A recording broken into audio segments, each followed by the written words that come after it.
Andrew, congratulations on being named as the King Clancy Memorial Trophy winner. Give me your thoughts on this prestigious honor that's come your way. Yeah, well, I guess that wraps it up. It is an honor. I mean, you look back at the past winners, and I'm lucky enough to have played with some of those guys, and even count a couple as really close friends, and you just look at them, and they're all guys that I deeply respect. That I think took responsibility of doing a lot in the communities and use their platform as an athlete for good. And so I love doing the stuff I do. I get a kick out of it. I care a lot about it, and like I said, just to have it with those guys is pretty neat for me.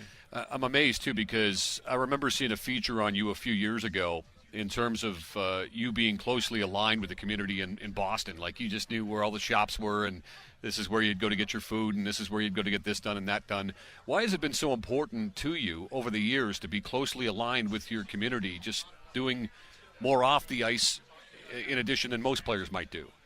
Well, honestly, I think it literally has nothing to do with hockey. It's something that I would do even if I wasn't playing in the NHL. Like, I really enjoy going to the festivals, or taking in cities, or just walking through cities, even on road trips. Like, I'll just go and wander through cities and check things out, and try to find whether it's a farmer's market here or a little restaurant here, just dig deep and find a neat little museum or something.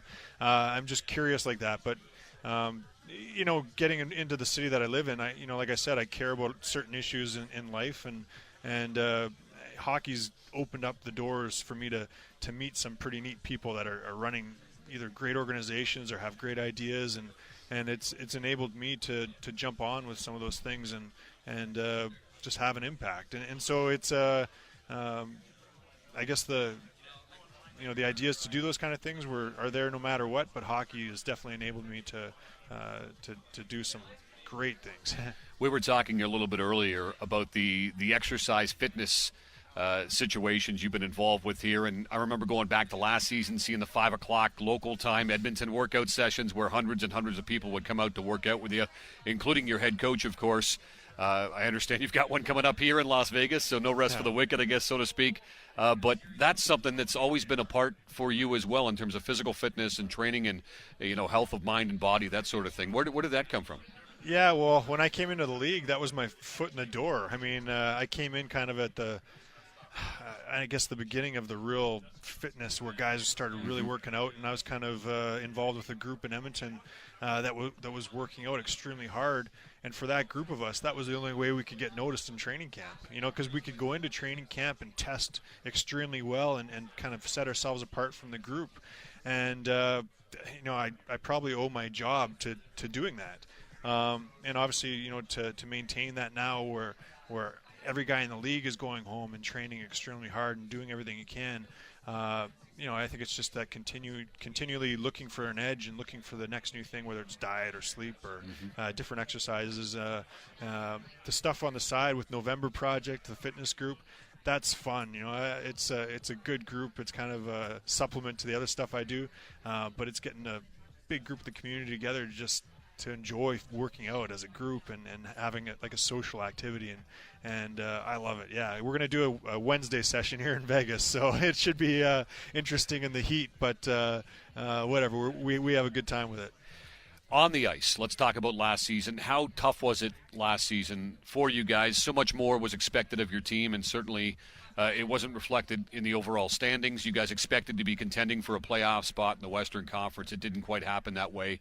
How tough was it to get through what you guys went through last season? Well, it was an extremely frustrating start. I mean, we got into such a big hole with the losses at the beginning of the season.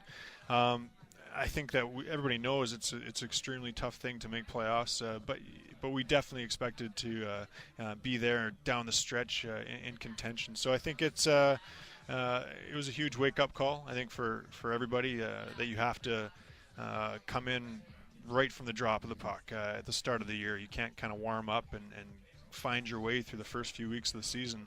And so if anything, it's a massive lesson, I think, for our team and for the guys that are coming back to not take those early games for granted and to get off on the right foot. So it's a grind. The guys that make the playoffs, they earn earn every little bit of it, and you have to respect that. And so it's not about really feeling sorry for yourself. It's about looking in the mirror and saying, okay, what do we have to do better to put ourselves in that group? Because we're going to have to steal a spot from somebody, and it takes a hell of a lot of work to do that.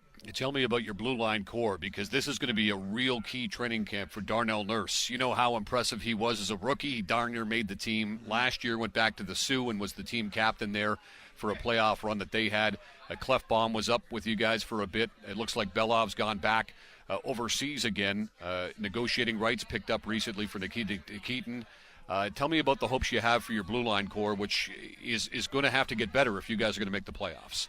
Well, we obviously have the skill up front. I think obviously the most important guy on the team is the goalie, and we had great goaltending down the stretch that really changed the end of the season for us. You know, we're in a lot more games, and so it is up to the defense to obviously be a solid group and kind of be that foundation of a team that no matter what, every night you got a shot, because you know you're not letting goals into your own net. So yeah, it's important for the guys that have been around for a while to just be solid and consistent and continually supporting those young guys that are still, you know, finding their way to be consistent every single night, because we have some extremely talented players, and when they're on, it's pretty fun to watch and be a part of. But yeah, Darnell is. Yeah. I love Darnell. He's such a good talent, but you know what? That guy, he's got a smile on his face, and he's all ears. He just wants to learn, and he's got a really good attitude. He's got the kind of attitude that lands you a really long career, which is pretty cool to see. And you mentioned, Andrew, earlier the goaltending situation. It seems to have been solidified here. No disrespect to what had happened previously, but with Ben Scrivens and Victor Foss there, from day number 1 at training camp for next season, you guys should be further ahead of it here. I also like the addition of Craig Ramsey recently. He's awesome. You know, to help out on the staff, and he's a guy that's got universal respect around the National Hockey League, a really good X's and O's guy. A guy that's been a good motivator as well over the years. Just give me your thoughts about Craig coming in to kind of help out with the coaching staff and to help you guys out on the ice. Yeah, well, he deserved his name on the cup in Boston. I mean, he left obviously at the start of that year, but the way he taught us as defensemen and really, he's one of the best I've had for sure.